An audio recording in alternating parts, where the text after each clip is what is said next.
Yeah, well, if you'd have called, I would have come over and... Sure you would have.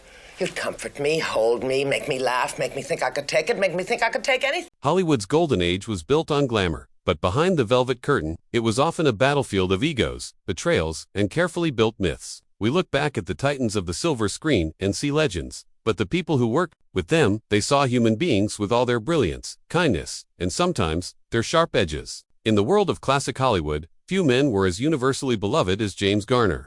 He was the ultimate everyman, the charming hero whose on-screen persona felt completely real. On the other side of the spectrum was Lauren Bacall, the icon of cool, the sultry, sharp-tongued legend who stared down Humphrey Bogart and won. They were two of the biggest stars of their time, and when they finally worked together, they created a firestorm of speculation that has lasted for decades. But recently, a new, more sinister story has taken hold, spreading like wildfire online. It's a viral claim that James Garner, Hollywood's most decent man, tried to issue a secret warning about Lauren Bacall. A warning that fell on deaf ears. But what was this warning? And what's the real story? Today we're separating the gossip from the truth to find out what really happened between these two Hollywood giants. He was America's charming, reliable hero. She was the sultry, sharp-tongued legend of the silver screen. But behind their on-screen chemistry, a viral rumor claims James Garner tried to warn us about Lauren Bacall, and nobody listened. So, what was the secret he shared? And what is the real story of their time together? To really get this story, you first have to understand the powerful personas James Garner and Lauren Bacall held in the public imagination. These weren't just actors, they were cultural symbols, each representing a totally different flavor of Hollywood stardom. If you were to build the perfect post-war American star, you'd probably end up with someone a lot like James Garner. Born James Scott Bumgarner in Oklahoma, his early life was tough. He lost his mother at a young age and had to deal with an abusive stepmother.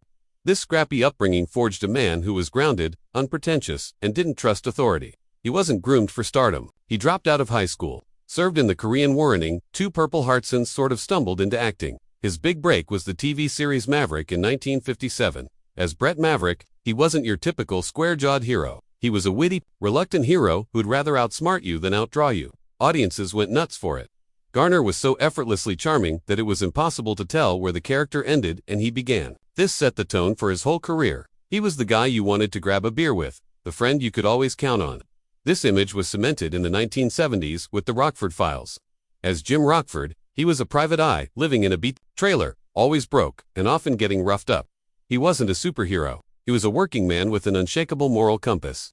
By the time he crossed paths with Lauren Bacall, James Garner wasn't just a star. He was one of the most trusted men in America. Lauren Bacall, born Betty Joan Persk, was a product of a completely different Hollywood. Discovered as a teenage model, she was molded by the powerful director Howard Hawks, who taught her how to dress, speak, and even gave her the name Lauren Bacall. Her legendary persona was born from pure nerves.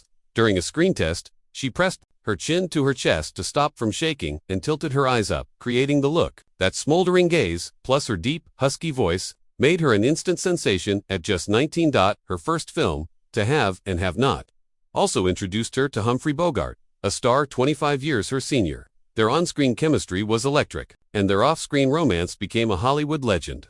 As Boogie's wife, Bacall was royalty. She became the ultimate femme fatale, but with a twist. She was tough, independent, and could trade witty barbs with anyone. She wasn't a damsel, she was an equal, but this powerful image had a price. Early on, Bacall got a reputation for being difficult. She was fiercely intelligent, outspoken, and refused to take boring roles in a studio system that demanded women comply. She carried herself with an air of East Coast intellectualism that could come off as aloof. By the 1970s, she was more than an actress. She was a legend known for her brilliance, wit, and a no-nonsense personality that commanded respect. So, you have two titans. Garner, the approachable hero from the heartland. Bacall, the formidable legend from the golden age. When their worlds collided, the stage was set for a story that would be told and retold for years. The late 1970s were a tough time for James Garner. The grind of a weekly TV series was wearing him down. The Rockford Files was a huge hit, but the physical demands, he did most of his own stunts, led to chronic pain and immense stress from his constant battles with the studio. It was right in the middle of this chaos that Lauren Bacall came into his life professionally. In 1979, she was cast in a special 2-hour episode of The Rockford Files called Lions, Tigers, Monkeys, and Dogs. It was a huge TV event. Bacall played Kendall Warren, a wealthy, glamorous socialite being targeted by a mysterious tormentor. which leads a princess to hire Jim Rockford to protect her. The on-screen chemistry was undeniable. His laid-back charm was the perfect foil for her sophisticated elegance. And the episode was a ratings smash. They worked together again twice. First, in Robert Altman's 1980 comedy Health, where the cast reportedly grew close, spending evenings together in Garner's room. Then came the 1981 thriller, The Fan.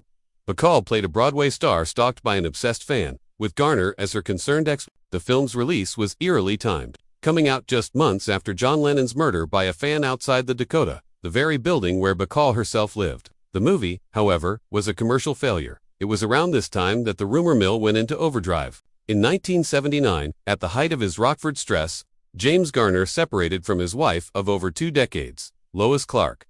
The separation lasted 18 months. Hollywood gossip columnists immediately connected the dots. Garner, temporarily single, was working closely with the legendary femme fatale, Lauren Bacall. Rumors of an affair spread like wildfire. But from the very beginning, James Garner furiously denied it. He made it crystal clear his separation had nothing to do with another woman. Lois and I were never in serious trouble, he told People magazine at the time. 99% of the problem was the pressures of Rockford. It wasn't us. It was me needing to get away to get my head together. He was open about the physical and emotional toll of the show, the injuries, the lawsuits, and the depression that followed. His wife, Lois, backed him up, explaining her husband was a complicated man dealing with past trauma and work pressure. The separation was about burnout, not another woman. In his own memoir, Garner laid out his policy. I've worked with a lot of great-looking actresses. I also make it my business not to fall in love with them either. Despite his denials, the rumor stuck. It was too juicy to just fade away. The public often prefers a story of romance and betrayal over the mundane truth of work-related stress. And that persistent rumor became the fertile ground for a far more damaging story to grow. For decades, the story was just a rumored romance. But in the internet age, where old stories get repackaged, the narrative took a sharp, ugly turn. Viral videos and articles started popping up with titles like, James Garner tried to warn us about her, and nobody listened. This new version wasn't about an affair. It painted Garner as a whistleblower who saw a dark side to Lauren Bacall and tried to caution his peers. These videos portray Bacall, not as a strong-willed icon, but as a toxic diva, whose behavior was an open secret that only Garner had the courage to call out. The narrative is compelling because it's a classic trope, the brave truth-teller exposing a hidden darkness. So, is any of it true? To find out, you have to go to the source. James Garner's 2011 memoir, The Garner Files. The book is just like him, candid, funny, and refreshingly honest. If he wanted to warn people about Lauren Bacall, this is where he would have done it. So what did he actually say? Garner's assessment of Bacall is nuanced, but it's a far cry from a warning. An auction listing for memorabilia from their film Health quotes his memoir, where he called her a wonderful actress and a beautiful woman. He then added, and so feisty, I just love her. That doesn't exactly sound like a man issuing a dire warning. It sounds like a man who genuinely enjoyed her fiery spirit. Garner was famously blunt about people he disliked, including actors like Steve McQueen and Charles Bronson. So his words about Bacall have to be seen in that context. He didn't sugarcoat her personality, but he framed her difficult traits as part of who she was, a part he seemed to admire. The warning seems to be a wild misinterpretation of his honesty. A comment about her being tough or having a sharp tongue can easily be twisted by the internet rumor mill into he tried to warn us she was a nightmare. Let's look at the facts. When discussing their final film, The Fan, Garner was brutally honest, calling it one of the worst pictures he ever made. But even then, he separated the project from the person, writing that the only saving grace was working with Betty Bacall. This is the exact opposite of a warning. It's an endorsement. Even on a film he hated, he found her to be the one good thing about it. The warning narrative also falls apart when you look at his actions. It was Garner himself who brought Bacall onto the Rockford Files. You don't invite someone you consider a professional hazard onto your own hit show. Their friendship appears to have been genuine. Photos show them relaxing and smiling together. Offset, this was not a tense, adversarial relationship. The viral claims are built on thin air. They take Garner's honest description of a complex woman and strip it of all nuance, ignoring his praise and affection.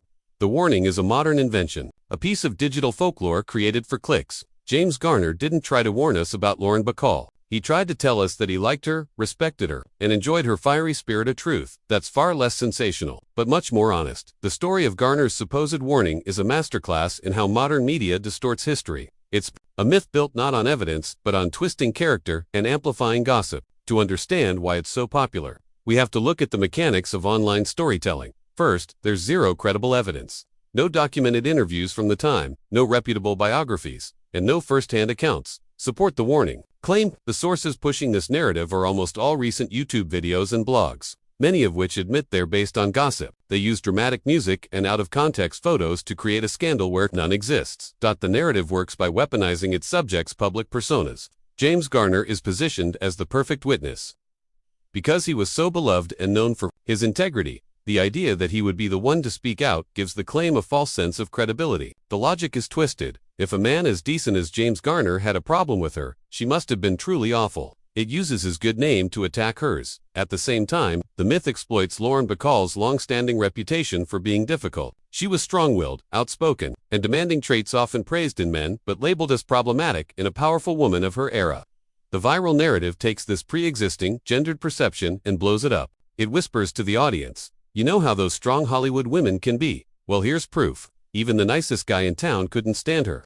The story also offers a simple good versus evil narrative, which is much easier to digest than the messy truth. The reality is that Garner was a man under incredible stress who took a break from his marriage to recover. The reality is that Bacall was a brilliant, formidable woman who didn't suffer fools. And the reality is that they respected each other professionally and seemed to have a warm friendship. But that's complicated. The viral myth provides a clean villain. The structure of the rumor is also built for clicks.